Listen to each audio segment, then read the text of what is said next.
জীবনে যতদিন শুক্রবার পাবেন এই চারটি আমল মিস করবেন না। অবশ্যই মাস্ট বি এই চারটি আমল করবেন, কারণ জুমার দিন হচ্ছে leader of the all days. সাপ্তাহিক যে দিনগুলো আছে সকল দিনের ভিতরে সর্বশ্রেষ্ঠ দিন হচ্ছে জুমার দিন। এই জুমার দিন অবশ্যই আপনি আমল করার চেষ্টা করবেন। এই চারটি আমল যতদিন আপনি শুক্রবার পাবেন আপনি চারটি আমল মিস করবেন না। নাম্বার ওয়ান, এক নাম্বার হচ্ছে দুরুদের আমল বেশি বেশি করবেন।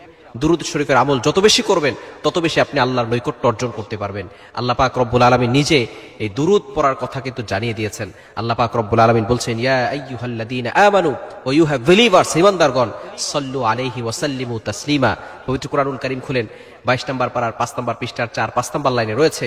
আল্লাহ পাক রব্বুল আলামিন সূরাতুল আহজাবের 46 নম্বর আয়াতে আল্লাহ পাক রব্বুল আলামিন জানিয়ে দিয়েছেন, আল্লাহ তাআলা বলছেন, ইয়া আইয়ুহাল্লাযীনা আমানু সাল্লু আলাইহি ওয়া সাল্লিমু তাসলিমা। তোমরা, আল্লাহ পাক রব্বুল আলামিন বলছেন, তোমরা নবী সাল্লাল্লাহু আলাইহি ওয়াসাল্লামের উপরে দুরূদ প্রেরণ করো। সুতরাং জুমার দিন আপনি যত বেশি পারেন নবী সাল্লাল্লাহু আলাইহি ওয়াসাল্লামের উপরে দুরূদ প্রেরণ করবেন। নাম্বার 2, দ্বিতীয় নাম্বার হচ্ছে সূরা কাহফের তেলাওয়াত করবেন। সূরা কাহফ, সূরা কাহফ হচ্ছে খুবই গুরুত্বপূর্ণ একটি সূরা।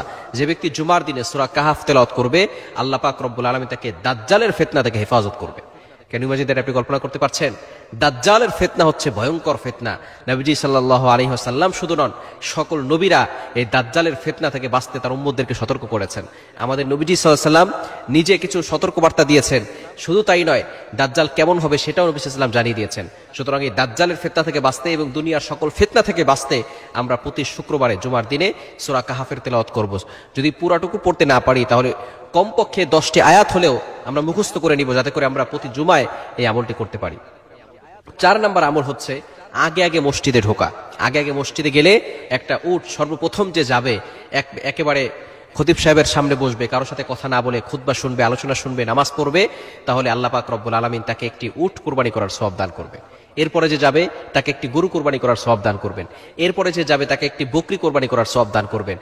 এভাবে আস্তে আস্তে মুরগি, তারপরে ডিম কোরবানি করার সওয়াব, অর্থাৎ ডিম দান করলে যে সওয়াব হয় সেই সওয়াব আল্লাহ পাক রব্বুল আলামিন তার আমলনামায় দিয়ে দিবে। এজন্য মসজিদে আগে আগে যাওয়ার চেষ্টা করবেন।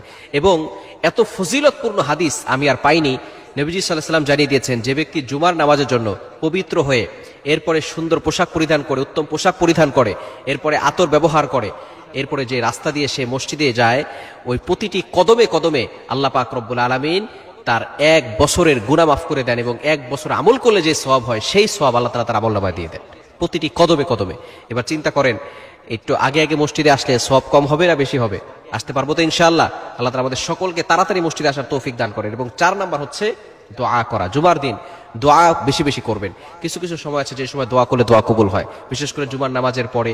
এরপরে খুতবা, 2 খুতবার মাঝখানে যখন বসে ওই সময়টা, খতিব সাহেব যখন বসবে ওই সময়টা দোয়া করবেন। বিশেষ করে ইমাম আবু হানিফা রাহমাতুল্লাহি আলাইহির বিশুদ্ধ মত হচ্ছে জুমার দিন আসরের নামাজের পরে মাগরিবের পূর্বে দোয়া করলে দোয়া কবুল হয়। এই সময়টা বেশি বেশি দোয়া করার চেষ্টা করবেন, অবশ্যই আপনার দোয়া কবুল হবে। আমরা অনেক সময় হতাশ হয়ে যাই যে আমার দোয়া কবুল